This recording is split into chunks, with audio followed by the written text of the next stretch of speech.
Are you feeling particularly jokerish today? I thought it's been a while since I've worn this, so I felt like wearing this. I really like I really like kind of the sort of boxing glove gun. The boxing glove gun. Hi, I'm Jock. Hey, I'm Ray. You're listening to The Pig Wrestlers, a podcast where Ray and I are reviewing this book, Never Wrestle With A Pig by Mark McCormack. In a vain attempt to not kind of just become desk-shaped when I'm older, I was training with this guy who himself was like a mixed martial arts ex-pro kind of thing, and he looks like the kind of person that, you know, you wouldn't want to meet in a dark alley, but he's actually the nicest guy ever. Right. And he's an animal. He's absolutely amazing. The kind of stuff he does is, you know, feats of athleticism are crazy. Anyway, so I was training with him, and for a laugh, we said, let's mix it up a bit. Instead of doing the usual punching the pads thing, how's about you do a wrestling bout with me? And I went, a what now? And he went, a wrestling bout. I went, Clearly you've had a small defining moment with him, and he wanted to impose it. There's an athleticism about dealing with wrestling technique and that kind of thing. And even though he was just trying to teach me literally the most basic aspects of wrestling, which is you're just trying to get the legs out from under them so you can pin them on the ground. And literally that's all we're trying to do, that one action. And in the space of we're doing 4-minute bouts or 5-minute bouts. It can't have been that long. But it was the funniest thing I've ever done. I couldn't stop laughing, which didn't help. And the second thing, it was the single most tiring activity I think I've ever done in my entire life, because what would happen is after about 3 seconds I'll be on the floor and he'd be pinning me, and I've now got 80 kilos of muscle which is desperately trying to keep me pinned that I'm trying to get off me, right? And if you've ever tried to pick up 80 kilos when it's lying on you, it's hard enough, but when it's actively trying to keep you down, it's even harder. So honestly, the single most funny and tiring thing I've ever done. So you see this in boxing where they go, oh, he's leaning on him, he's going to be tiring him out. And you're scratching your head, leaning on him, what's that going to do? And then you see it sort of rounds 9, 10, 11. The guy's just basically out on his feet because he's had another person sort of just leaning on him. Yeah. And, it's not like they're, just dancing around each other for a bout. They're properly going for it. And again, 3 minutes, 4 minutes bouts seem like an age. And as I say, when you get to round 9, round 10, you're getting pretty tired. So now it's a case of who's got the most stamina, who's had the best training to keep them going for longer, that's going to probably win out, because you start making mistakes, you're not thinking as quickly. Any hesitation that's going to be picked up by the other one is just going to get you punched in the face. Because, Wimbledon's just started, right? And you see, Nadal, Federer, Djokovic, and when Andy Murray was fit, Andy Murray, playing each other all the time. Right? You'd see these titanic battles. But in boxing, they might never meet. And that's just weird. I don't know if you saw the recent controversy where, they were trying to do the Anthony Joshua, Tyson Fury unification match. Basically, Tyson Fury's side just said, it's not going to happen. But they got a deal, right? They got Saudi Arabia paying loads of money to have the fight over there. And Tyson Fury's camp hadn't dealt with Deontay Wilder's clause. And so it went to arbitration. The arbitrator said, oh, okay, well, you've got to fight him. And then, the Tyson Fury-Joshua fight took 6 months to try and organize. The Tyson Fury-Deontay Wilder fight was done in 2 days. And it's you had that planned all along. You had no intention of fighting, Anthony Joshua. And that's just weird. Why get us all hyped up? Yeah. For, I don't know. The mechanics of what will generate the most money for the promoters, I guess, is a bit opaque. But I don't know. So do you think... So here's an interesting thing, partly because it ties a little bit to the book. And do you think that it's a good idea to go after people even though they're bigger, stronger, and uglier than you? Or if it's going to achieve your goals, right? So David Haye came up from cruiserweight to heavyweight, and phenomenal boxer, and he beat this basic man mountain, like beat him, and then ultimately lost to Vladimir Klitschko, who is amazing. But he got a massive payout from going up to heavyweight with all his credentials intact, beating a bona fide heavyweight champion, and then losing to Klitschko, which is perfectly respectable because everybody lost to Klitschko. Like, there's a story there. There's a story you can sell to the public of, the underdog and Goliath, and is it possible? Like, recently you had Logan Paul fighting Mayweather. Yeah. Right? So, pound for pound, probably best boxer ever versus a YouTuber. And, they made tens of millions of pounds. Oh, yeah. But, everyone was like totally expecting Logan Paul to be just knocked out in the first punch. And he was good. Logan Paul came prepared. He landed great shots. He took some great shots. He had great ring craft. He was leaning on Mayweather. I mean, how much was Mayweather like pulling his punches with this guy? Because if he wanted to kill him, he would have done. Yeah, you say that, but Mayweather was getting hit.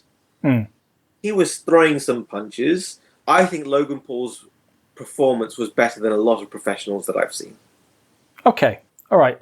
I mean, if he genuinely put the work in, but, there's still the thing, you can't gain the experience that comes with fighting at that level in the short period of time that he did. I mean, his concept of the tactics around how he was kind of working with his opponent would inevitably have not been anywhere near as good as what Mayweather's would have been like. So Andy Ruiz Jr. smashed Anthony Joshua to become heavyweight champion. Right. Went and partied, didn't prepare for the rematch, and got outboxed. Yeah. If he had done what Logan Paul had done and gone for his shots, it would have been a different match, because Andy Ruiz Jr.'s hands are just like lightning, which is what caught Joshua off guard the first match. There's lots of professionals who don't do what Logan Paul did. They have no ring craft, they don't throw punches, they're scared of getting hit.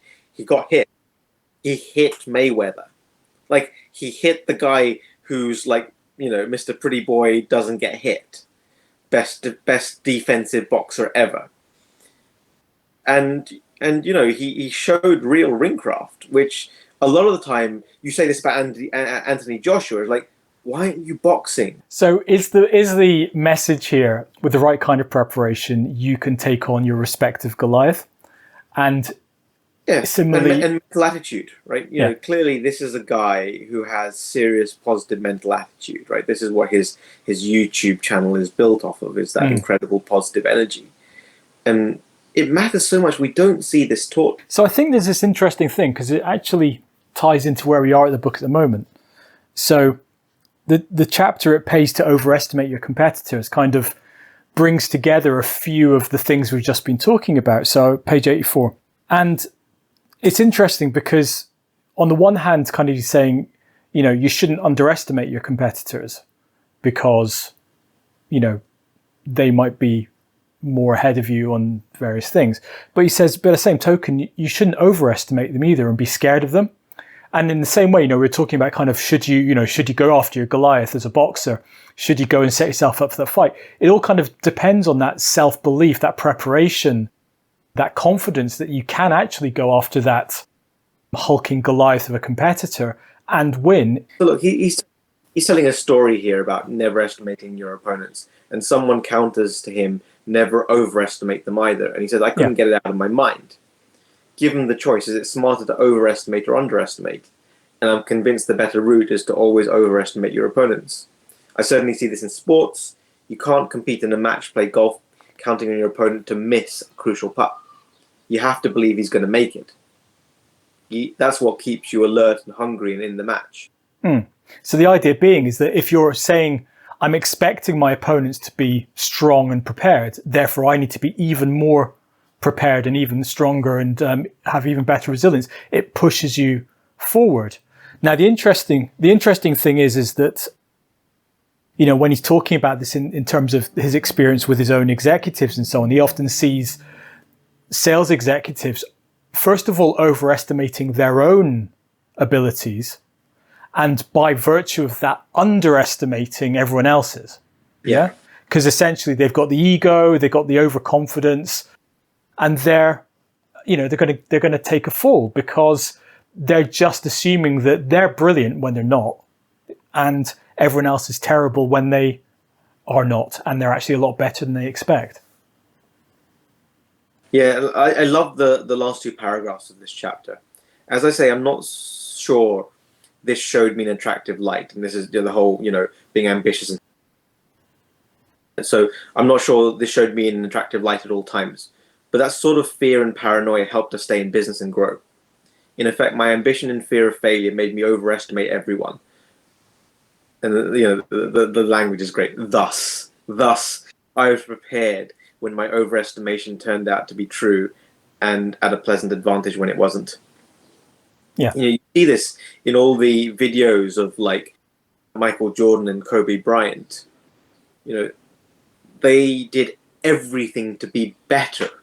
They didn't take it for granted that the other person wasn't going to show up, and they showed up more so that the other people knew that, you know what, this guy's willing to work harder than anybody else. So I can't remember where I read it, but essentially there's somebody saying it's terrible being number one in a market. It's terrible being the market leader because you no longer have that fear that's pushing you on to try and overcome the person who's number one. You get complacent. Yeah? Yeah. You get lazy. But being number two, being the hungry competitor, you'll work that much harder. You'll really push to see if you can topple the leader. So, I love the customer research part of product management. And I think that's the goal that everything else is built on, because we're always making assumptions, and if those assumptions are based on factual evidence of what customers actually do and how they behave and how they feel, then it's less likely you're going to go the wrong path for too long. I mean, you're totally going to go the wrong path for some time. But like, that's the hard miles that you need to earn before you get into solutions and building product. And so what we did with free.co.uk was a lot of a lot of preparation. We did 150 customer calls, and we asked people, when did you buy or sell? Who did you speak to? How did you start? What did you enjoy? What did you not enjoy? What did they actually say? How did it make you feel? If you knew now what you did then, what would you do differently? If you had to tell a friend, what would you tell them?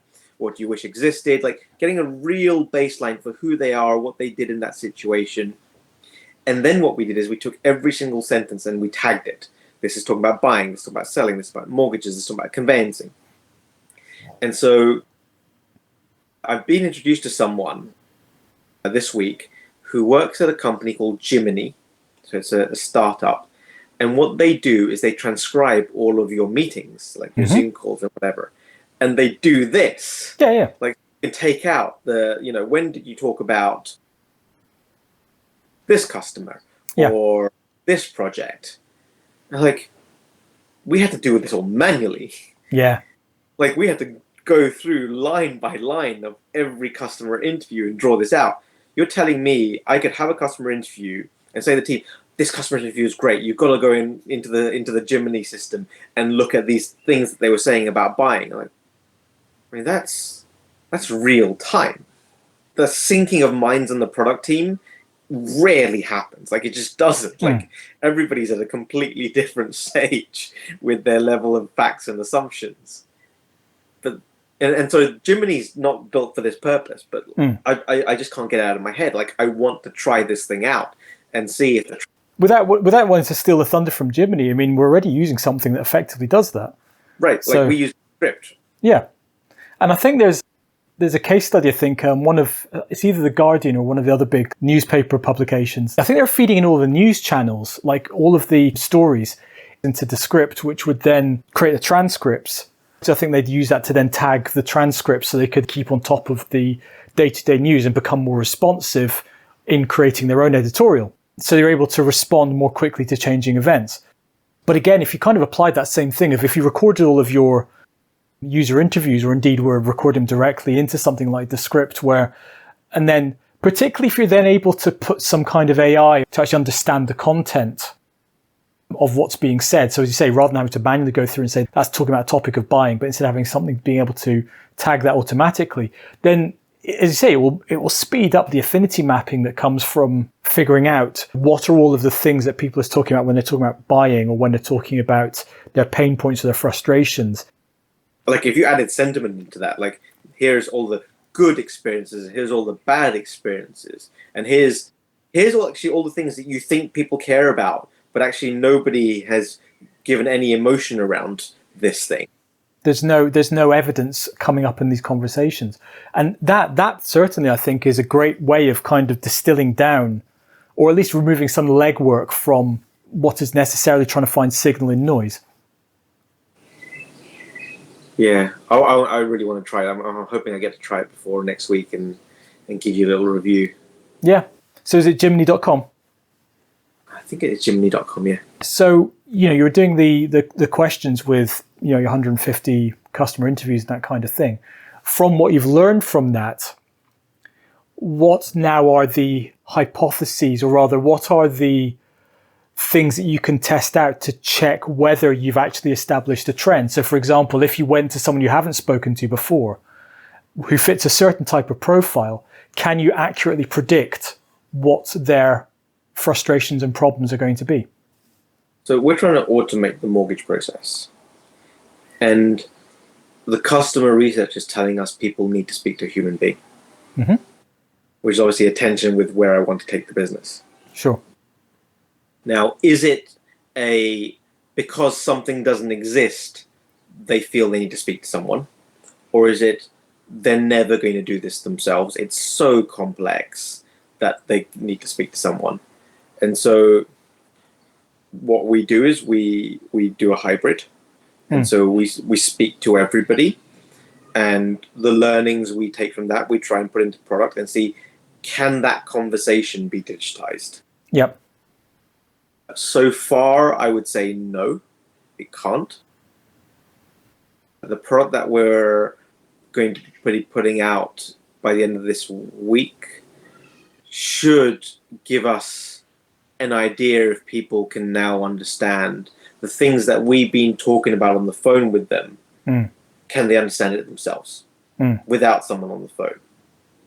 And does that actually lead to them making decisions independently to, okay, we're going to start looking at homes to buy, yep. Or actually, you know what, we need to save more, or I need to apply for a mortgage.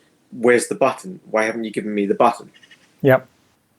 And I don't think they're there right now at all. Like, they don't even know what the next steps look like. So the question that comes out is, why do people still feel they need to talk to a human being, and get kind of underneath that?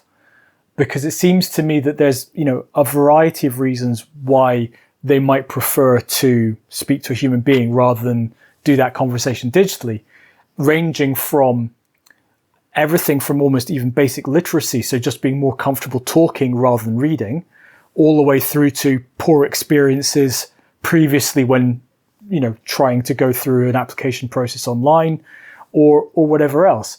And for me, that kind of, well, what's driving that behavior? You can try a few things out and you may or may not hit the mark with them. But until you kind of really get underneath that and really figure out what's driving that behavior, it's very difficult to figure out whether it's something that is fixable, and if so, how. Yeah, so, since we did that work, we've spoken to another 250 people, and that's given us a better baseline into some of those whys. And, more generally, there's lots of nuances, but more generally, it's, I don't know how this world works. Like, can you tell me why I can't do this? And they start with, why can't I do this? Which is really interesting, because a lot of times you say, actually, you can. And there's other times saying, actually, say you're a startup founder, there's no way you're getting a mortgage. What do you mean? But like, I got all this income and blah, blah, blah, and I'm worth this much. Like, you're not getting a mortgage. They're not going to lend to you because you own more than 25% of your company. Therefore, they want to look at your company's accounts. By the way, your company's venture backed and makes losses. So it has no income to help you with your mortgage application. Yeah, but I get paid. No, but you run your company. If your company goes into the ground, you don't get paid. And they just don't see it that way. They don't see that you're going to raise the next round of funding. It's the risk profile. Or it's a for the lender no type thing, right? They have a model, and you don't fit that model, so computer says no. Yeah. Whereas I know that if you are a self-employed software engineer, or a designer, UX UI designer, or a user research person, you're totally in work all the time. Like, you're not out of work. Your income is far more stable than, say, the insurance actuary whose job is currently being automated by AI and potentially does not have a job next year. But banks, lenders currently do not look at your job. They don't factor that in as part of the risk profile. And I think that's actually far more important. Or rather, if they do, they're looking at, they're treating in broad brushstrokes the job title. So was it, don't ever tell your mortgage, if you're a musician, make sure you've got something else to put on your form legitimately than saying you're a musician. Honestly, it's better to be like minimum wage PAYE than it is to be self-employed. Yeah, but that's, as you say, it's treating in general terms or with broad brushstrokes what that name implies or what that job title implies, as opposed to actually looking at the specifics of what's actually happening in real life. People struggle with mortgages. One, they don't care, right? They care about buying the home. They don't care about the mortgage. Yeah. Like, I've got a car. Like, that was easy. I just filled in an application form and I have a loan to buy the car. Yeah. Why is this any different?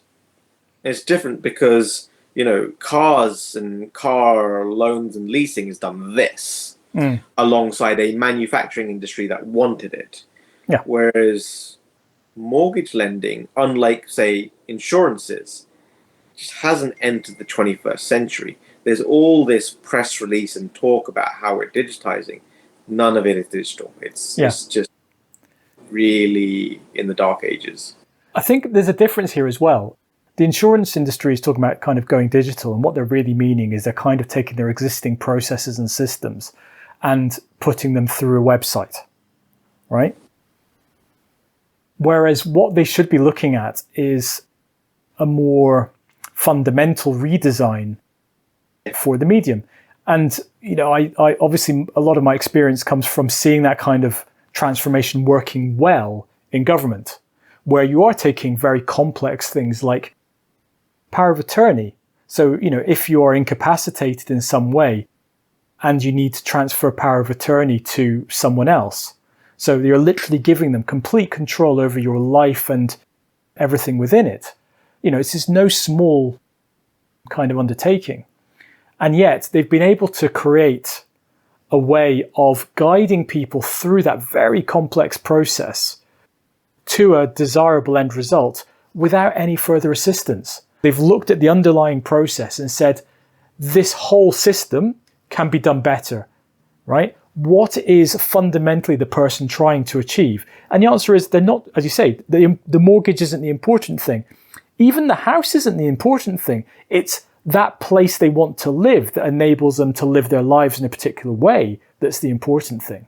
Yeah. Right. Everything else is just a step along that process. If you don't truly understand what it is your users are trying to achieve and what's motivating them, and understanding the context, the baggage, the emotional baggage they're bringing with them about all the times they've been told, no, you can't have this, or all of the times they've got stuck in a phone system in an IVR, or all of the times they've gone to someone on at a desk in a bank and they've just said, as soon as they got to a certain bit, they wasted my time because they just told me, we don't give loans to you. That's the emotional baggage they're bringing with you. And that's all of the stuff you're fighting against, not the, I don't want to deal with a website.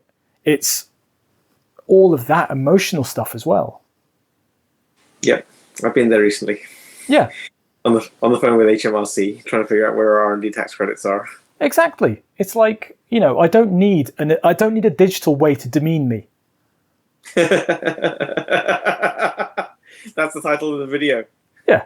But it's true. It's like the reason why people don't want to phone up people or talk to them or go through a website is because they just go, I just can't. Why is this going to be any different to the 50 other times I've done this? Right.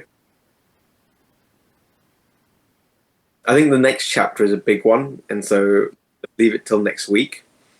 But I just want to preview it because it's titled "Don't Be Seduced by Big Ideas," and for me, it's a really interesting topic because obviously that sort of delusion of grandeur is a key component of an entrepreneur. And what I love about things in the US is they want to know about what can go right, whereas here and in Europe, it's what can go wrong. So this chapter, and we'll cover it next week, is a really interesting one. All right, dude. That was a pleasure as always. Have a good week. See you later. See ya. You are listening to the Pig Wrestlers podcast. We're meant to be reviewing the book Never Wrestle With A Pig by Mark McCormack, but we don't always get around to it.